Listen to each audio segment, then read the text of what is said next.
Assalamualaikum warahmatullahi wabarakatuh. Nama saya Rita Disdena Putri dengan NIM 2002011010151.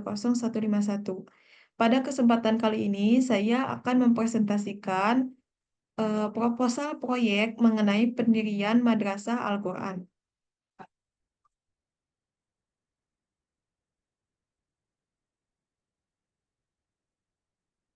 Latar belakang, adanya teknologi yang canggih dan media sosial yang mengambil alih fokus anak-anak dan remaja saat ini, berdampak pada menurunnya minat mengaji yang di dalamnya terdapat aktivitas membaca, menghafal, dan mentadabburi Al-Quran.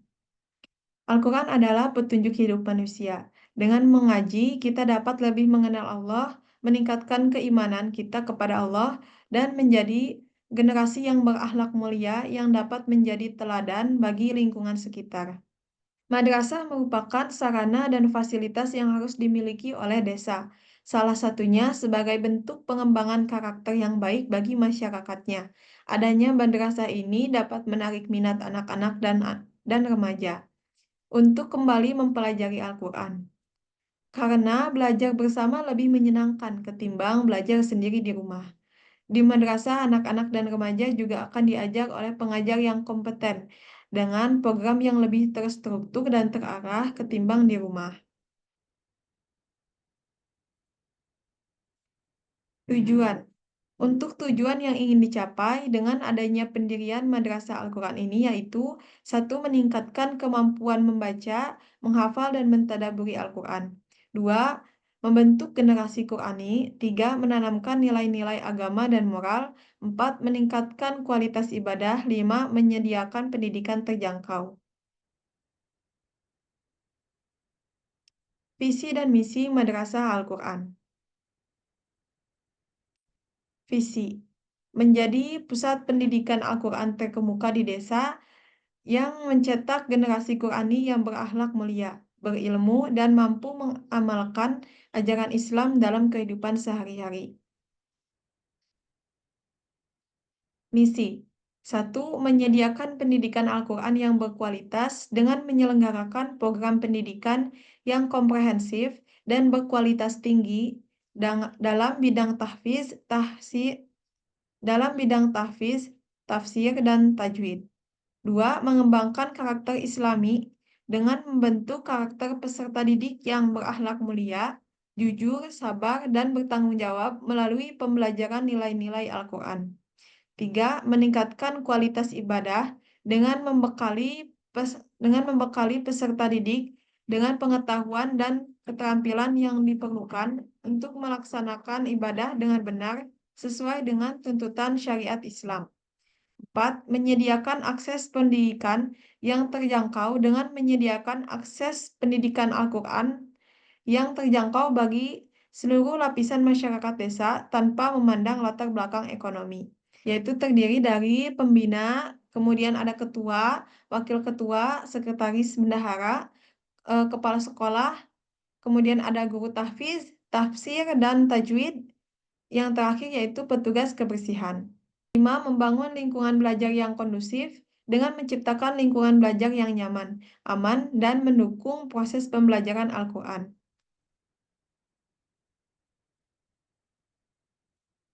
Program dan kegiatannya.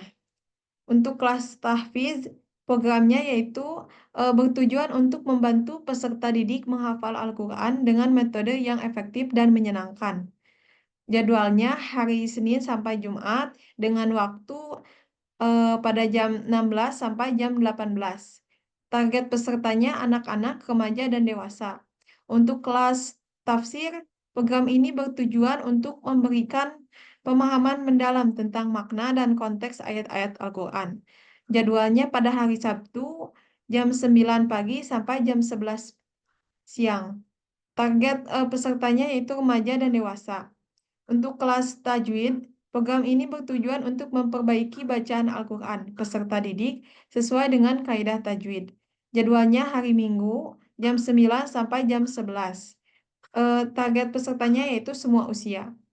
Kemudian ada kelas pengajian rutin, memperdalam ilmu agama dan mempererat silaturahmi antara peserta didik dan masyarakat.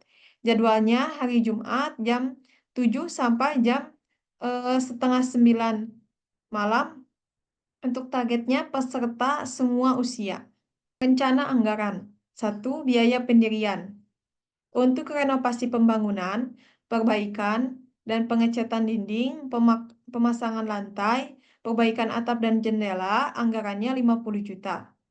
Untuk pembelian peralatan, meja dan kursi belajar, papan tulis dan alat tulis, alat peraga pendidikan, anggarannya 20 juta.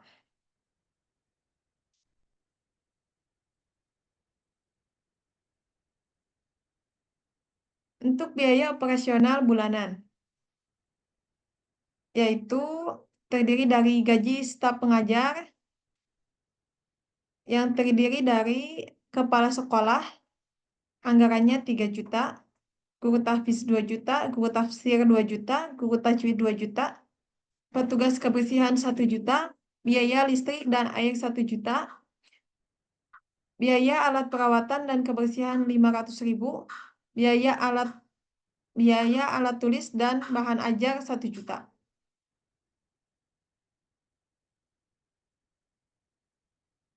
Sumber dana.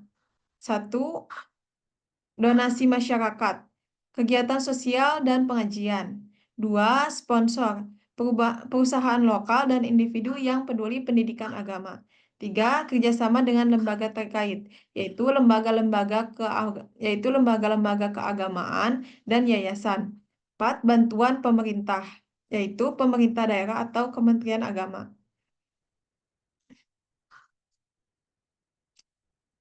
Untuk lokasi dan fasilitas, Madrasah Al-Quran ini berlokasi di Desa Tamak Mekar dengan memiliki fasilitas seperti ruang kelas, gazebo, ruang guru, toilet, dan tempat wudhu. Madrasah Al-Quran. Untuk pendidikan agama, TPQ membantu anak-anak dan remaja memahami dan mengamalkan ajaran Islam dengan benar. Mereka belajar membaca, menulis, dan menghafal Al-Quran serta memahami isinya. Kedua, untuk pembentukan karakter, TPQ berperan dalam membentuk karakter dan akhlak mulia pada anak-anak. Mereka diajarkan nilai-nilai moral dan etika yang sesuai dengan ajaran Islam. Untuk komunitas yang lebih baik, dengan adanya TPQ, masyarakat dapat menciptakan lingkungan yang lebih religius dan harmonis. TPQ juga dapat menjadi pusat kegiatan sosial dan keagamaan. Dampak dari adanya pendirian Madrasah Al-Quran ini, yaitu meningkatkan literasi Al-Quran. Anak-anak yang belajar di TPQ biasanya memiliki kemampuan baca tulis Al-Quran yang lebih baik. Ini penting untuk menjaga tradisi dan pengetahuan agama. Pengurangan perilaku negatif. TPQ dapat membantu mengurangi perilaku negatif di kalangan anak-anak dan remaja dengan memberikan mereka kegiatan positif dan bimbingan moral. Kemudian ada pemberdayaan guru. Pendirian TPQ juga berdampak pada peningkatan profesionalisme dan kualitas guru-guru agama, yang pada gilirannya meningkatkan kualitas pendidikan agama di masyarakat.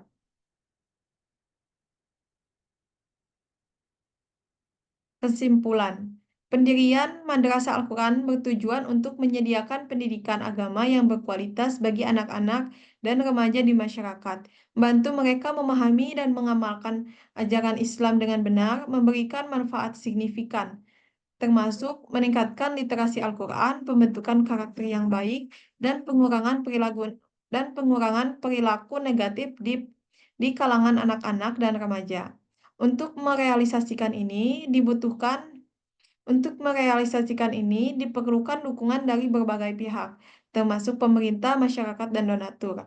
Kebutuhan utama meliputi dana, tenaga pengajar, dan fasilitas pendidikan yang memadai. Dengan adanya Madrasah Al-Quran, diharapkan akan tercipta lingkungan yang lebih religius dan harmonis serta peningkatan kualitas pendidikan agama di masyarakat. Itulah presentasi mengenai proposal proyek pendirian Madrasah Al-Quran. Apabila ada kekurangan dalam penyampaiannya atau banyak kesalahan dalam penyampaiannya, mohon maaf. Terima kasih. Wassalamualaikum warahmatullahi wabarakatuh.